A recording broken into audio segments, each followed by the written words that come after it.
बहे गंगा, ऊपर बहे जमुना, बिचवा सरस्वतिया की धार। मघवा महीनवा त्रिवेणी के तट पर, आई हूँ मैं करे के सिंगार। अरे गंगा तोरी लहर सबई को मन भावे, अरे गंगा तोरी लहर सबई को मन भावे, अरे गंगा तोरी लहर सबई के मन भावे। क्या बात है, ये है उत्साह प्रयागराज महाकुंभ का। निश्चित तौर पर हम एक ऐसे परिवार के पास आके बैठे हुए हैं जिनके बारे में तारीफ करना तो नहीं कहूँगा, क्योंकि ये लोग इस चीज़ के मोहताज नहीं हैं। सरकारी नौकरी में थे, उसके बावजूद आध्यात्म और भक्ति को लेकर के ये पूरा परिवार जो हमारे साथ है, केसी शुक्ल जी हैं और उनकी धर्मपत्नी जी हैं, ये सभी लोग, दोनों लोग भरपूर तरीके से ईश्वर को खुश करने के लिए और अपने मनोयोग को तपस्वी बनाने के लिए पुरजोर कोशिश करते हैं। निश्चित तौर पर हम इनसे बातचीत करने के लिए आए हुए हैं प्रयागराज महाकुंभ को लेकर के। सबसे पहले इनसे हम जानकारी लेंगे कि किस तरीके से प्रयागराज महाकुंभ का क्या पौराणिक महत्व है, और दूसरा कि आप लोग कब से इसमें शामिल हैं, कब से आप लोग जाते हैं कुंभ और महाकुंभ, और कहाँ कहाँ पे आप आज तक गए हुए हैं। एक्चुअली महाकुंभ जो कुंभ का स्नान जो है हुआ है कि यहाँ पर बताया जाता है जब दानव और देवता लोगों ने दोनों ने मिलकर जो है वो किया था नहीं समुद्र मंथन किया था, तो उसमें जो है अमृत निकला था। तो अमृत जो है को जो है देवता लोग उसको जो है अपना लेके आए, तो उसमें एक जो था उसमें छलक गया था। तो 3 जगह छलका था, एक क्षिप्रा उज्जैन में नदी में, और एक हरिद्वार में, और एक अपने प्रयागराज में। तो इसका महत्व यहाँ पर यही है कि बृहस्पति जो है जब 12 साल बाद आता है अपने इसमें, तो उसमें जो है महाकुंभ कहलाता है। हर 12 साल में जो महाकुंभ होता है, तो इसमें जो है मतलब 1952 में की हमको घटना, तो हमारी वाइफ बहुत छोटी थी, वहाँ किनारे थी, दूसरे सेकंड थर्ड में थी। हाँ, वो 52 वाली घटना जिसमें काफी भगदड़ हुई थी, काफी लोग वो हुए थे, आप उसमें शामिल थी ना? हाँ, बांध पर, हम उस समय बांध पर थे। कैसा मंजर था उस समय का, क्या कुछ हुआ था? बस यही साधु बाबा लोग निकल रहे थे, इन्हीं लोगों को, इन लोग का, अब साधु बाबा लोगों को इसीलिए बिल्कुल अलग इनका लोगों का बना दिया कैंप टेंट अंदर। पहले सब एक संग मिलके रहते थे, सबका अलग अलग नहीं था। अब उन लोगों को साधु बाबा, एक खास करके ये नागा बाबा लोगों को बिल्कुल अलग कर दिया है। और जब जिस समय उन लोगों की सवारी निकलती है, उस समय सारे रास्ते बंद कर दिए जाते हैं और सारे जितने दर्शक हैं सबको रोक दिया जाता है। 52 में क्या हुआ था? 1952 की जो घटना। 52 में तो उस समय किसी को ये चीज मालूम नहीं थी, ट्रेजेडी की इतनी बड़ी ट्रेजेडी हो जाएगी। जवाहरलाल नेहरू का समय था, जवाहरलाल नेहरू इलाहाबाद के ही थे, तो इसलिए जो है बहुत ही ज्यादा मने इसके वो वो हो गई थी। एसएसपी से कैसे हाँ, जबरदस्त पार्टी जो थे उसमें यहाँ के एसएसपी थे, मेरा इंचार्ज थे। तो जो दर्शनार्थी जो में स्नान करने आए थे लोग, तो नागा बाबा जब स्नान करने निकले, तो वो जो वहाँ पर और स्नानी लोग ठहरे हुए थे, उनका पैरों छूने के लिए आगे बढ़े। तो उसमें जो है चूँकि वो उनका बहुत बड़े संख्या में थे, तो उनको रोकने के लिए घोड़ा चढ़ा दिया था। तो घोड़ा चढ़ाने से घोड़ा दौड़ने के कारण जो है उधर दलदल था, लोग भीड़ भागी और एक ऊपर गिरने लगे, स्टैम्पेड हो गया। उसमें मैं उस समय कहते हैं लोग कि बहुत लाखों हजारों, उस समय इतना ज्यादा भीड़ के होश नहीं था कि कितने लोगों का कपड़ा उतर गया, पता ही नहीं लगा। जब बिल्कुल मैदान में आ गए, बाहर किला पार करके बिल्कुल मैदान में आ गए, तब मालूम पड़ा कि अरे हमारे तो कपड़ा ही नहीं वो है। तो फिर घूम रहे सब इस तरह से फिर वो बहुत छोटे थे, ये 2nd क्लास पढ़ती थी। अच्छा, दूसरी क्लास में थी। अब आप इससे अंदाजा लगा लीजिए, मैं अपने दर्शकों को ये बताऊंगा कि दूसरी क्लास की छात्रा, बहुत ज्यादा उम्र अगर देखा जाए तो मैक्सिमम 5 साल 6 साल, 6 साल की अवस्था से आप लोग कुंभ में, और ये आस्था का एक तरीके से कहें कि शवाब ही है कि किस तरीके से लोग कुंभ को लेकर के ओतप्रोत होते हैं। एक चीज में एक सवाल और भी है मेरा कि कुंभ को लेकर के इस बार की जो तैयारी है, आप लोग जाने वाले हैं, किस तरीके की तैयारी लग रही है आप लोगों को, और आप लोगों ने टेंट वगैरह भी बुक किया है? हाँ, बुक किया है हम लोग। रामानंद चार्य के जो वहाँ पर जो है अयोध्या के हैं, उनका कैंप लगता है, उसमें हम लोगों ने जो है अपना टेंट ले रखा है। और वहाँ पर चूंकि जबकि ये रास्ता जो है बहुत ज़्यादा भीड़ आ रही है, तो ऐसी स्थिति हम लोग को जो है आपके मकर संक्रांति के 5-7 दिन पहले ही हमको लोग को वहाँ एंट्री 9 तारीख से ही एंट्री लेना है। नहीं गाड़ी है वह हमारा सामान अंदर नहीं पहुँच पाएगा, इसलिए ऐसा सोचा गया है कि अच्छा, आप लोग कल्पवास भी करते हैं वहाँ पे, और कल्पवास इसके पहले भी किए होंगे। कल्पवास का पूरा प्रक्रिया क्या होता है और क्यों ये सनातन में आवश्यक माना जाता है, इसकी विधि क्या होती है?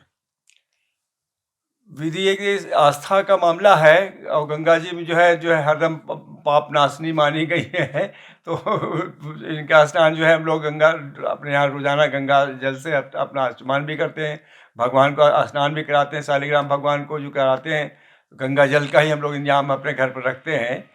हर समय हमारे यहाँ प्रोवाइड रहता है, 10-20 लीटर जो है गंगा जी हमारे घर पर रहती हैं, सब लोग लाते रहते हैं, पहुँचाते रहते हैं।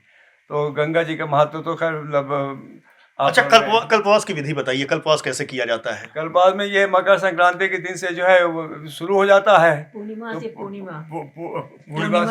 पूर्णिमा। इसकी विधि और उसमें क्या क्या करते हैं आप लोग, जैसे सामान्य जीवन से कैसे इतर होता है ये एक वहाँ पे कथा होती है, रामानंद चार्य के आसन पर तो गद्दी पर बैठते हैं, तो उनकी आप सुनने जाइए। यही सब वहाँ का विधि विधान है। सुबह शाम आरती होती है, इसमें भाग लीजिए।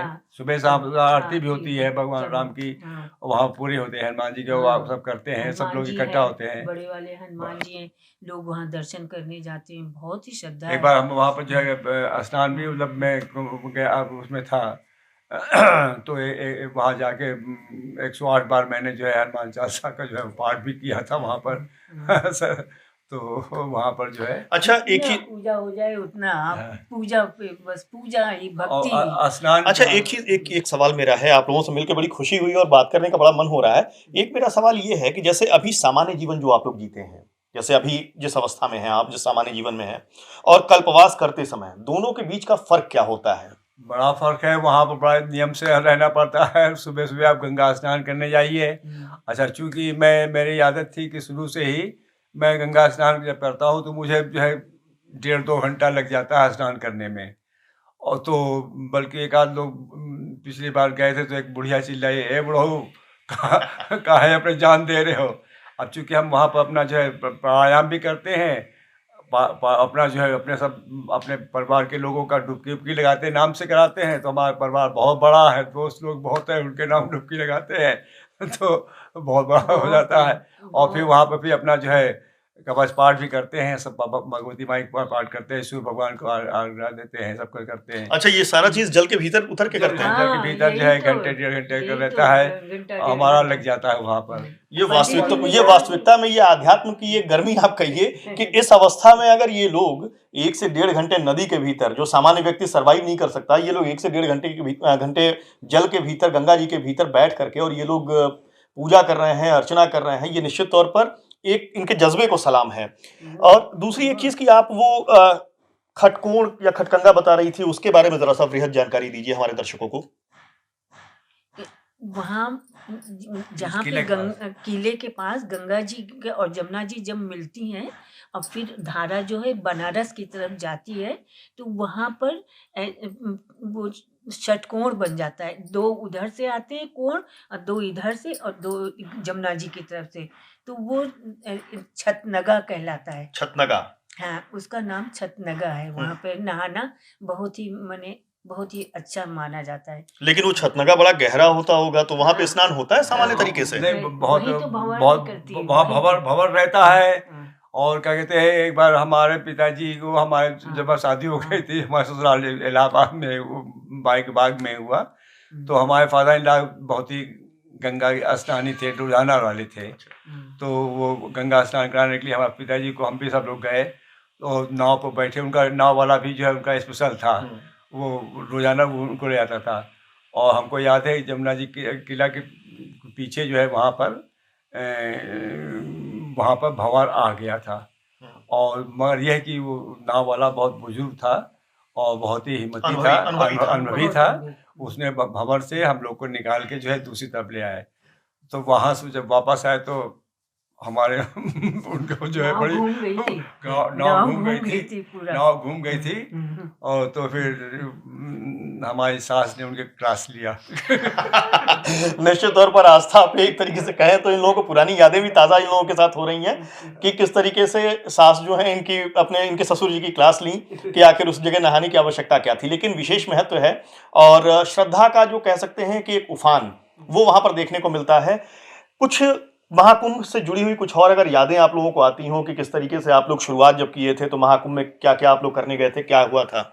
एक बार हमको याद है महाकुंभ लगा हुआ था और ये क्या कहते हैं मौनी अमावस्या का दिन था। तो घर से निकले तो बारिश हो रही थी और भीड़ इतनी हो जाती है तो कि उसमें जो है कि हर आदमी जो है अपने आप नहीं चलता, पीछे से वो ढकेलता रहता है, आदमी चलता रहता और बड़ी लंबी चक्कर लगवाते हैं। तो हमारे ख्याल से 5-7 किलोमीटर का चक्कर लगवाने के बाद वहाँ पर आदमी पहुँचता है। फिर उसके बाद फिर वहाँ पर स्नान करने, फिर नहा रहे तभी पानी गिर रहा था, कपड़ा पहने तभी पहन रहे थे, ओवरकोट पहन लिया गया था, कोट के ऊपर ओवरकोट होता है जो, वैसा पहन लिया गया था। तो पूरा इतना वजन हो गया, दुबले पतले आदमी हम, तो मेरे को वजन बहुत बढ़ गया था। और वहाँ से लौट के आए फिर मतलब ये पूरा करीब जो है 4-5 घंटा जो है पैदल चल के वहाँ स्नान करना, वहाँ पर संगम में, और फिर वहाँ से वापस आने में। और मतलब फिर भी इतनी भीड़ थी कि पानी लगातार गिरा था। अच्छा, एक अंतिम सवाल है मेरा।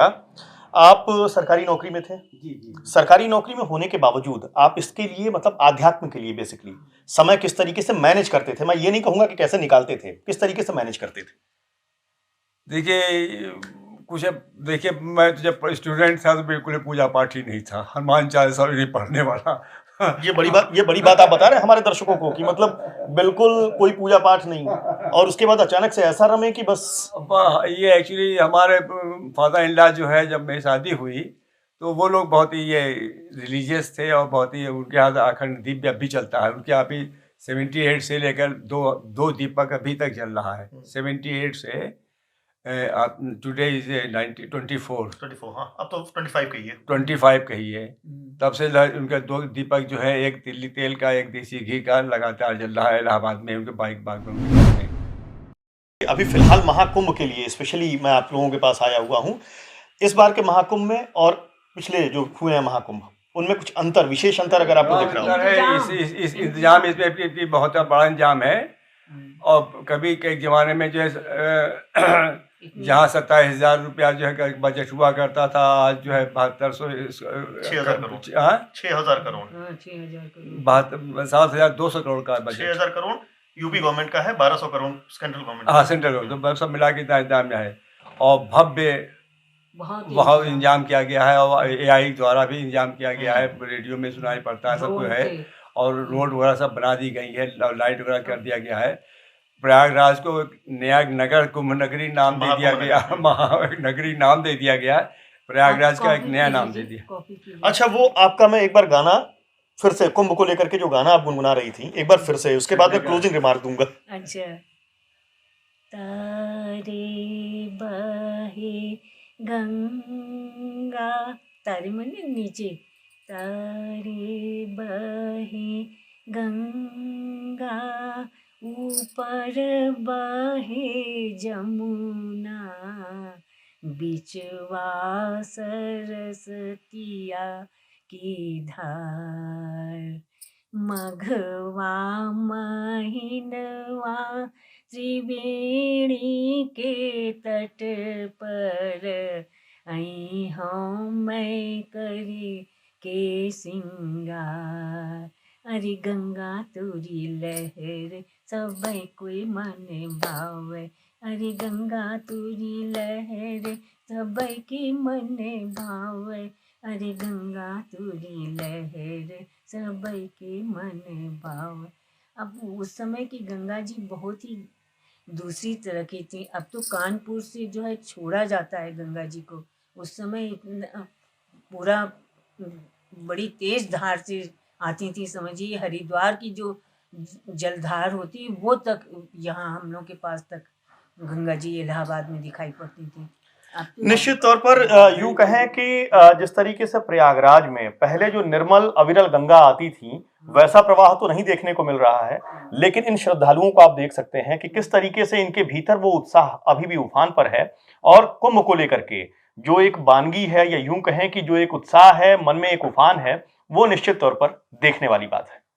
विक्रम मिश्रा, लल्लूराम.com, लखनऊ।